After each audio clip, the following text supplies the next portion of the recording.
bastante dentro da doutrina espírita, que é a parábola. Nós vamos falar sobre esse tema hoje e vamos entender como é que a parábola chegou nos nossos dias. Bom, então iniciamos aqui fazendo a nossa prece, né? Que é a nossa prece de abertura, que vai ser feita aqui dentro da nossa própria fala. Então, vamos manter esta sintonia, elevar o pensamento a Deus, agradecendo ao Divino Mestre Jesus, agradecendo ao mentor espiritual desse trabalho, desta casa Felinto Martins, desta família, pedindo assim, Senhor, que nos envolva com os bons fluidos e as boas energias, para que essa mensagem possa chegar ao esclarecimento de todos. Rogamos assim, Jesus, que nos envolva com muita sabedoria e que permita que possamos dar por iniciado a nossa doutrinária do atendimento fraterno. Graças a Deus. Bom, como eu falei, o nosso tema de hoje vai ser Manchal. Eu pergunto, o que é Marchal? Antônia deve saber o que é Marchal. Bom, essa palavra Marchal, ela tem o significado de provérbio, ou analogia, ou figura de linguagem. Essa palavra, ela foi introduzida pela língua hebraica, isto no início da época de Abraão, Moisés. Então, na época de Abraão, Moisés, o marchal era muito utilizado. E então, esse marchal, esta palavra hebraica, ela passou por outras linguagens na sua transformação dos tempos. Ela deixou do hebraico para o grego com um outro significado, com uma outra entendimento. Ela saiu para o nome de parabolé. Então, parabolé era o que se entendia por marchal na época do Velho Testamento. E como nós sabemos, o grego, uma língua muito utilizada na sua época, na época em que Jesus caminhava sobre o solo da terra. Então, o parabolé, significava a figura de linguagem, foi também passada com os tempos para a nova linguagem do latim. E o latim, utilizando esta mesma figura de linguagem, passou a significar parábola. Então, a parábola, ela vem desde dos termos hebraicos, marchal, passando pelo grego, parabolé, até chegar no latim, como a parábola conhecida nosso português aqui. Então, nós sabemos que durante os tempos, muito se passaram as transformações das falas, né, e das palavras. Por exemplo, a gente pega aqui o nome como xeólogo. Essa palavra xeólogo era uma palavra que era utilizada na época de Jesus, na língua em que Jesus falava, que era o aramaico. Então, Jesus já não utilizava mais a linguagem hebraica, já utilizava a linguagem da sua época, que era o aramaico. Então, era muito utilizado a palavra sheólogo, tá certo? Que tinha, com o longo dos tempos, sendo traduzido como a alma do homem ao morrer, que seria enterrada. Então, o homem, quando morria, a sua alma, o seu corpo, era enterrado, e assim eles diziam que acontecia o sheólogo. Quer dizer, a alma ou o homem, que na época eles não entendiam bem, era enterrado. Tá certo? Com o passar dos tempos, como foi falado, esta linguagem de aramaico passou a ser utilizada para o grego. E os gregos já não usavam mais sheólogo, usava Hades. Então, quando alguém dizia Hades, alguém entendia que a pessoa morreu e foi enterrada. Era Hades. E como o passar dos tempos, esta palavra Hades chegou na linguagem latim.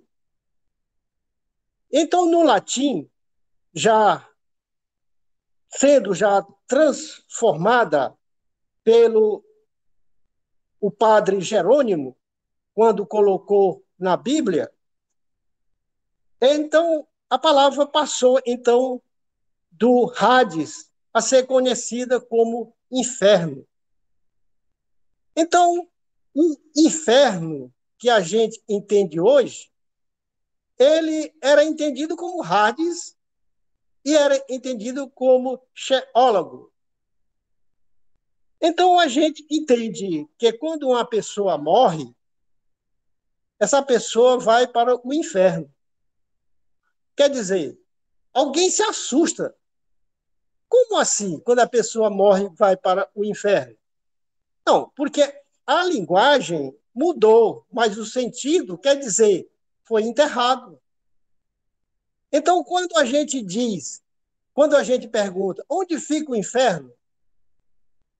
E eu vou perguntar isso à nossa amiga Zélia. Onde fica o inferno, Zélia? Pronto. Mas a Zélia é porque é uma menina de ouro. Mas normalmente as pessoas entendem que o inferno fica embaixo. O inferno fica abaixo. Por isso que as pessoas dizem que o inferno é embaixo, porque é enterrado, era como era entendido. E quando eles olham para Deus, diz que o céu é em cima. Então a ideia do céu ser em cima é exatamente porque se faz orações a Deus. E quando diz que o inferno é embaixo, é enterrado, porque se entendia que os homens eram enterrados no Sheólogo, ou no Hades, ou no inferno.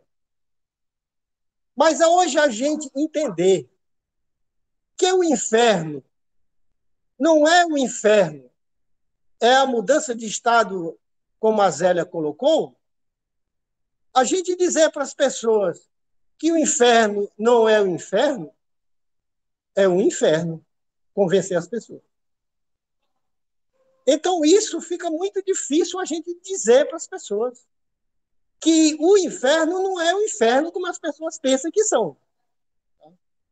Isto são figuras de linguagem. São figuras, ou então são, como se diz, analogias que são colocadas. Agora, é importante isso ser esclarecido e ser divulgado para que as pessoas saibam e tomem conhecimento como se tratava em épocas passadas. Mas então a gente já sabe que essas figuras de linguagem, como foi relatada, elas quer dizer uma parábola. Mas então, o que é uma parábola? Aí eu teria que perguntar à minha amiga Rosiane. Rosiane, o que é uma parábola?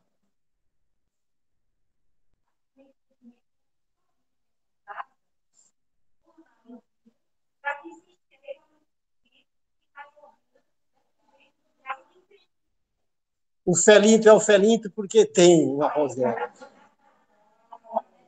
Olha aí, pessoal. Esse é o felinto que eu conheço, certo? Na ponta da língua, ela disse que é uma analogia, são historinhas contadas. Mas como é que essas historinhas chegou nos dias de hoje, Edna?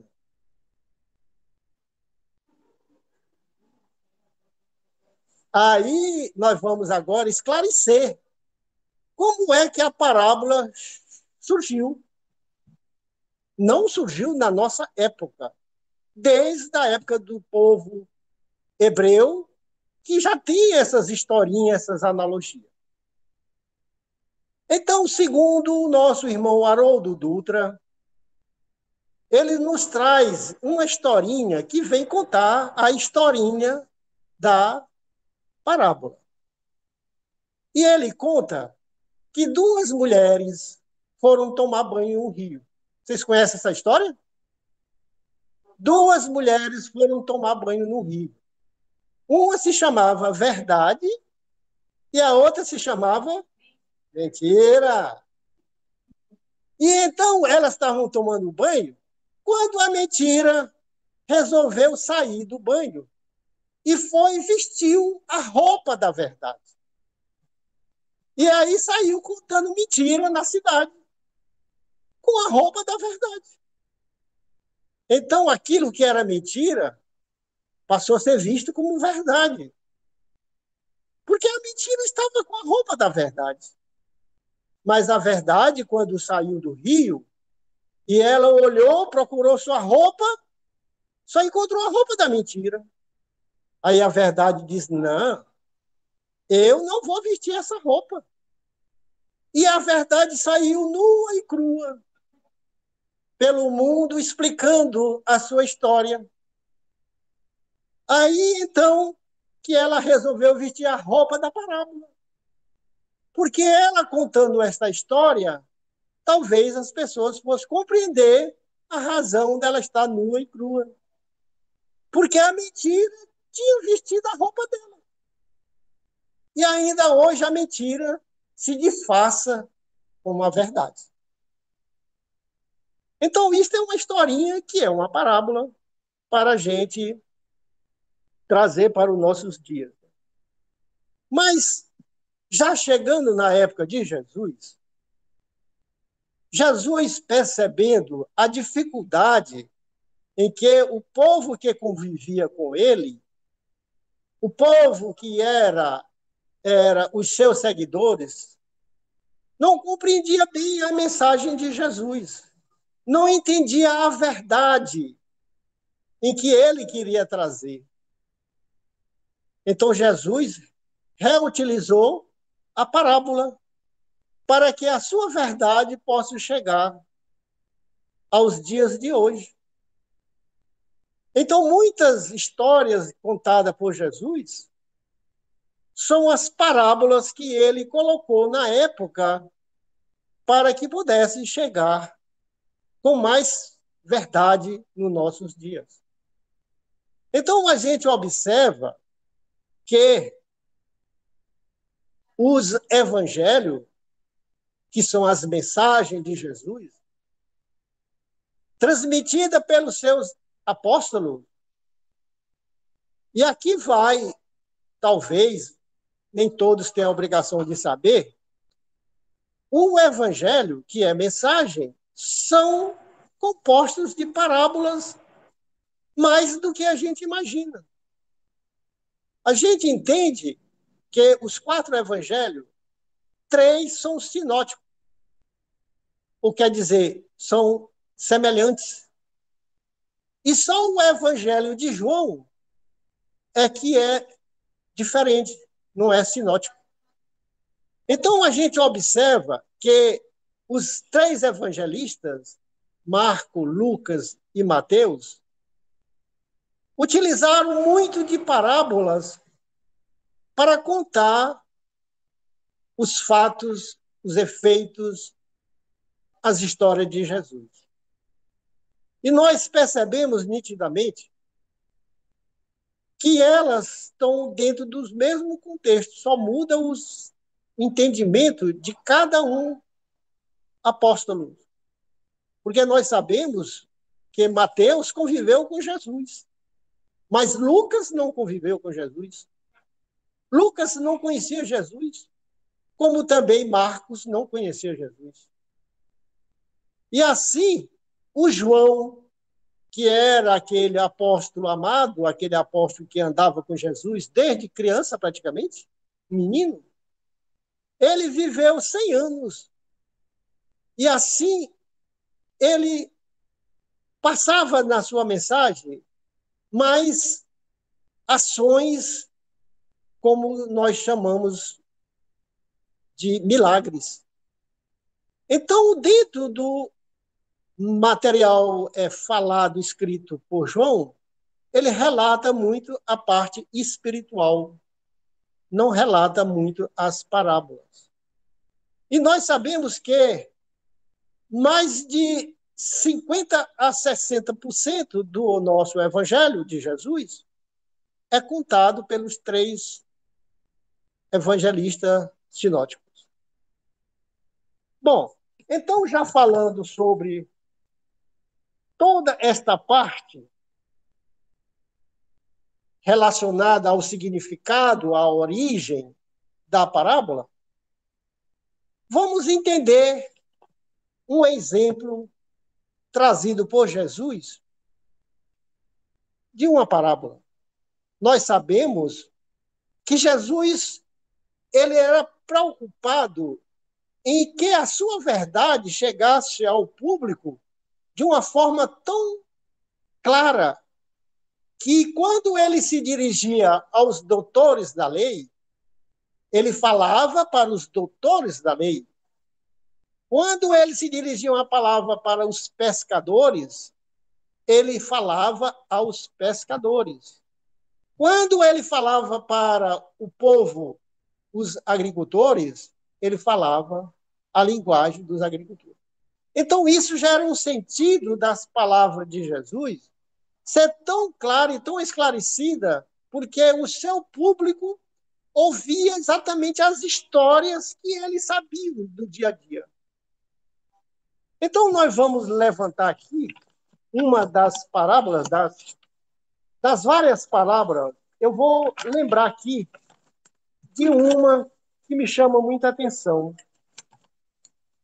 É a parábola do semeador. Jesus, preocupado em que a sua mensagem chegasse para o seu público-alvo, que era ali as pessoas que estavam com ele, mas ele sabia que a sua fala ia transportar o tempo, ia passar aos milhares de anos, e assim ele poderia chegar aos nossos dias de hoje, aos nossos momentos em que vivemos. Então, ele começa falando assim para os agricultores. Ele diz: naquele dia, saindo Jesus de sua casa, assentou-se à borda do mar, e vieram para com ele muita gente, de tal sorte que, entrando em um barco, se assentou-se a toda a gente que estava ali na ribeirinha. E falou muitas coisas por parábola, dizendo: eis que saiu um semeador a semear. E quando semeava, uma das sementes caiu junto da estrada. E vieram as aves do céu e comeram. Uma outra, porém, caiu em pedregulhos, onde não tinha muitas terras, e logo nasceram, porque não tinha altura de terra. Mas, saindo o sol, se queimou. E porque não tinha raiz, secou. Outras, igualmente, caíram sobre os espinhos e cresceram, os espinhos, e este então as sufocaram. Outra, enfim, caiu em boa terra, e aí deu frutos, havendo grande rendimento. E rendiu 100 por um, outros rendiam 60, outros rendiam 30. E ouça os que têm ouvido de ouvir. Mateus, capítulo 13. Então, observe, nesta parábola em que Jesus se dirigiu a um povo que tinha conhecimento de plantação, que tinha conhecimento de que a semente ela é necessária que seja plantada para que essa possa florir, para que ela possa se desenvolver. Então Jesus entendia que desta forma o povo iria compreender a sua mensagem. E aquele povo que estava com ele talvez não entendesse tão bem, porque era um povo simples. Mas ele sabia, com o passar dos anos, a humanidade ia atingir a um grau de entendimento que iria mais aprofundar nos seus ensinamentos. Então, nós vamos hoje analisar o que realmente Jesus quis dizer para aquele povo simples, dizendo o que era a sua verdade, falando da sua verdade, porque ele, o Filho de Deus, veio na época certa, um divisor do tempo, antes e depois, mostrar o seu ponto onde a humanidade deveria começar a mudar. E este ponto era a verdade da sua fala. E a preocupação dele foi tão grande quando ele diz: um semeador saiu a semear. E quando o semeador saiu, uma das sementes caiu na estrada. E como a estrada era uma terra pisada, a semente não aprofundou na terra. E aí vieram os pássaros do céu e a comeram. Isso traduz de que a fala de Jesus, a verdade de Jesus, para muitos, são como sementes, são como falas que caem, mas não é entendida. E vêm as árvores, quer dizer, e vêm os espíritos malignos, arrebatam, a comem, e assim a pessoa nada absorveu da verdade do Cristo. Mas ele diz que a sua fala é outra semente, que ela já não cai naquele chão duro, ele cai num chão onde há muitas pedras. E a sua fala, ela encontra algumas terras entre as pedras, e assim ela nasce. Ela cresce, mas como não tem muito espaço para as raízes se aprofundar, a árvore seca, porque não tem água, e morre. Isso quer dizer, o que Jesus está dizendo, que a sua fala chega para muitas pessoas que não têm raízes, que não têm bases, simplesmente acha a palavra de Jesus maravilhosa, mas simplesmente não entende. Acha até bonito, ela cresce, mas por não ter raiz, ela seca e logo morre. Sabemos que muitas pessoas são assim. E também ele fala para um outro público de uma outra semente que caiu no meio de uma terra onde havia muitos espinhos. E aí esses terrenos, como tinha muitas espinhos, tinha muita terra. A planta cresceu, se desenvolveu. Quantas e quantas público a gente encontra onde a palavra de Jesus chega e cresce, se desenvolve para aquele público, mas normalmente o público a sufoca. E assim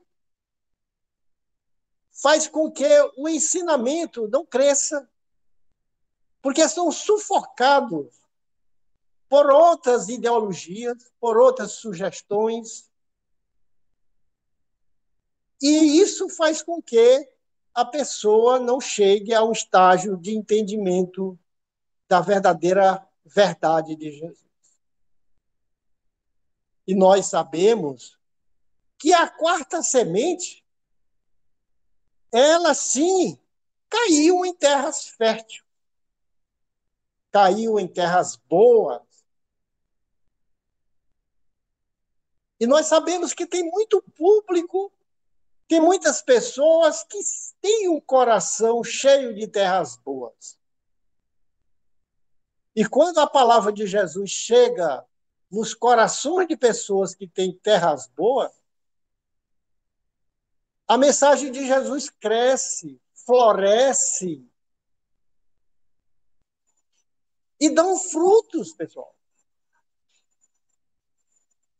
Mas nós sabemos que nem todo mundo que tem um coração puro são iguais, porque nós não somos iguais. Eu sei que eu não sou igual a tantas pessoas porque têm um coração bem mais puro do que eu. Mas eu sei que tem pessoas que têm vontade e que a sua produção ela chega a 30%. São as sementes que crescem, se desenvolvem, mas ela não consegue produzir mais do que 30%, porque é o limite de cada pessoa. Tem pessoas que não estão no estágio, não estão ainda no patamar evolutivo e não consegue passar daquele limite de 30%.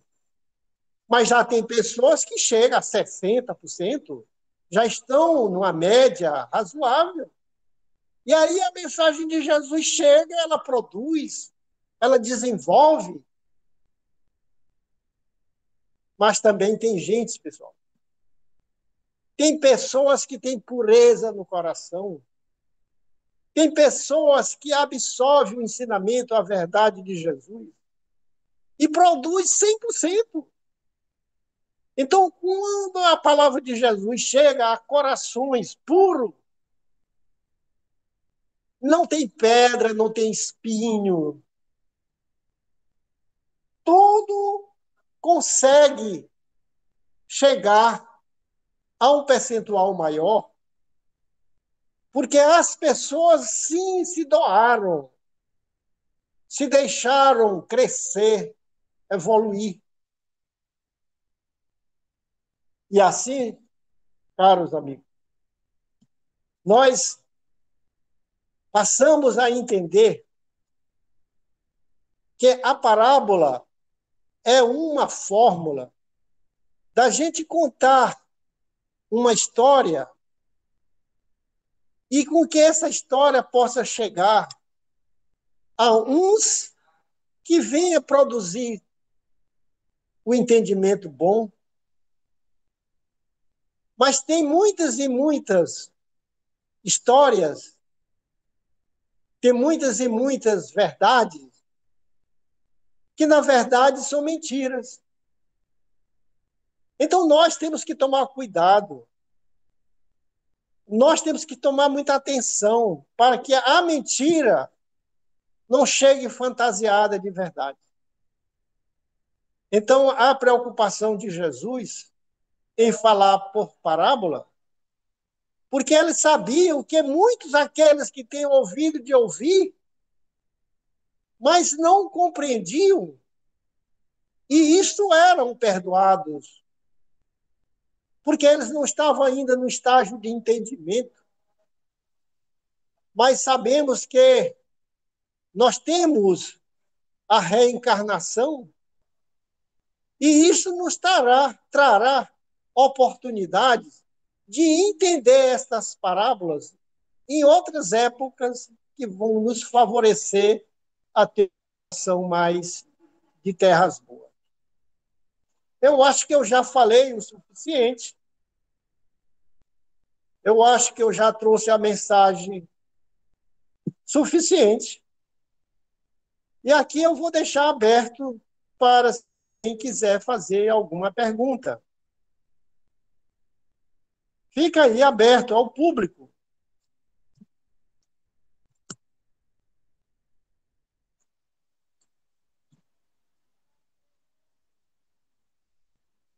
Alguém tem alguma pergunta?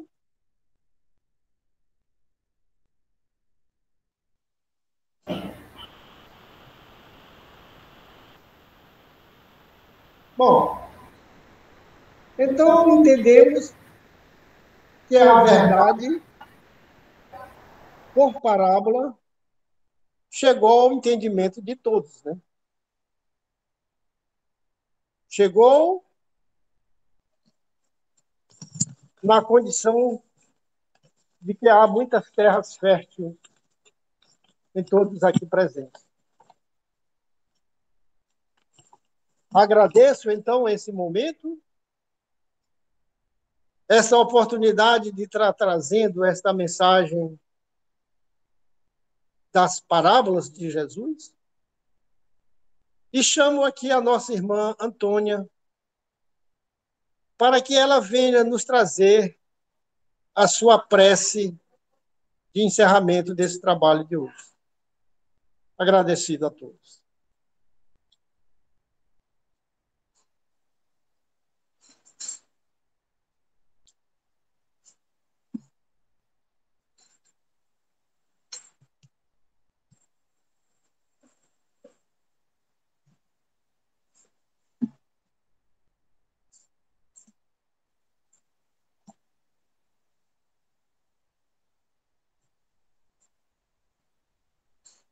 Boa tarde, dá de ouvir direitinho? Então, a gente vai fazer uma leitura do livro Fonte Viva, ditada pelo Espírito Emmanuel, com o tema Quem serve, prossegue. O Filho do Homem não veio para ser servido, mas para servir. Jesus, Marcos 10, 45. A natureza, em toda parte, é um laboratório divino que elege o espírito de serviço por processo normal de evolução. Os olhos atilados observam a cooperação e o auxílio nas mais comezinhas manifestações dos reinos inferiores. A corva serve à semente. A semente enriquecerá o homem. O vento ajuda as flores, permutando-lhes os princípios de vida. As flores produzirão frutos abençoados. Os rios confiam-se ao mar e o mar faz a nuvem secundante. Por manter a vida humana no estágio em que se encontra, milhares de animais morrem na terra, de hora a hora, dando carne e sangue a benefício dos homens. Infere-se de semelhante luta que o serviço é o preço da caminhada libertadora ou santificante. A pessoa que se habitua a ser invariavelmente servida em todas as situações não sabe agir sozinha em situação alguma.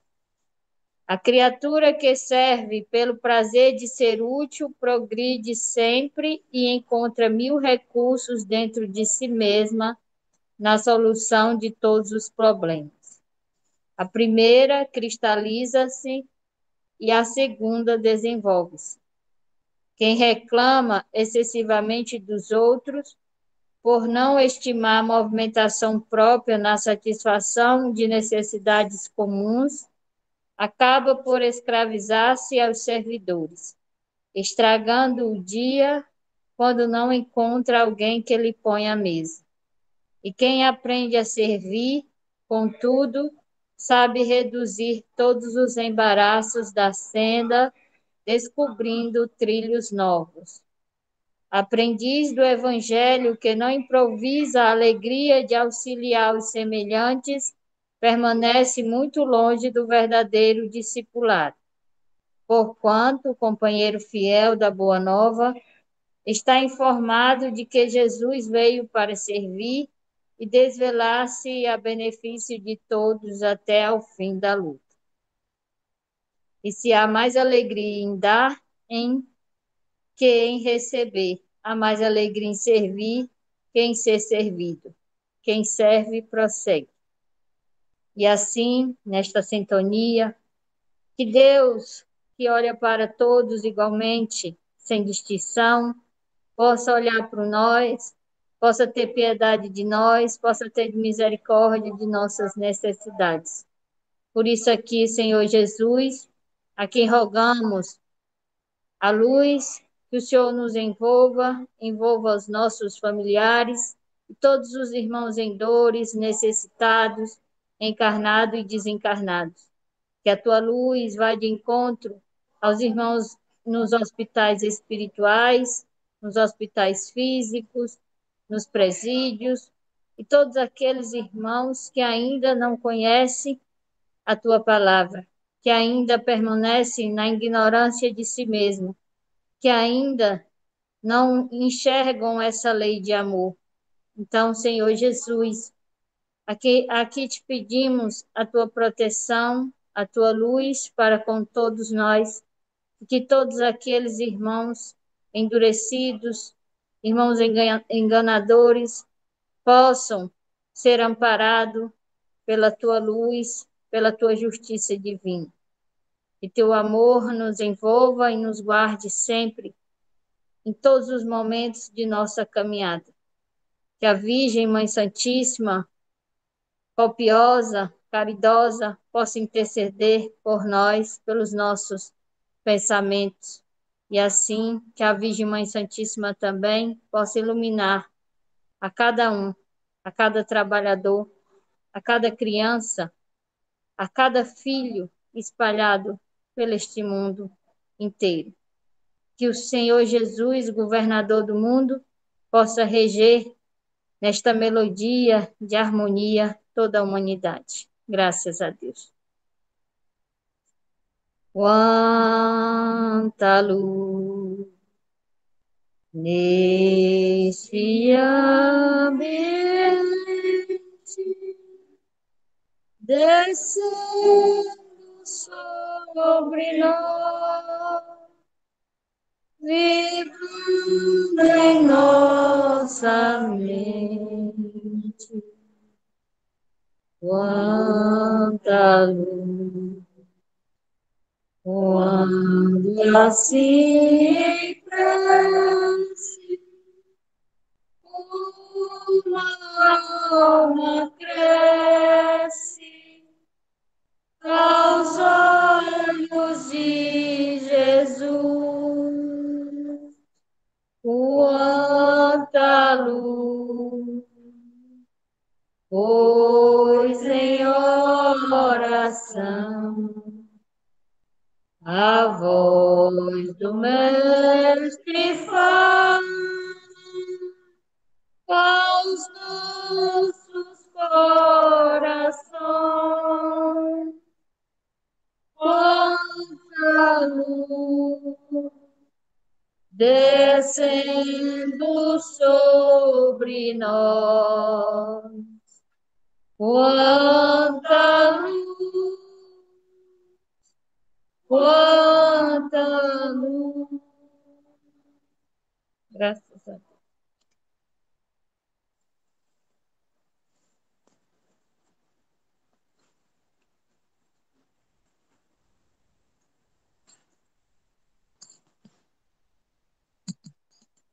E nesta sintonia, agradecemos ao Pai, agradecemos ao Divino Mestre Jesus por mais uma doutrinária do nosso atendimento fraterno. E pedimos assim, Senhor, que todos possam ter absolvido e que esta mensagem possa compartilhar em todos os lares. Graças a Deus. Uma boa tarde a todos.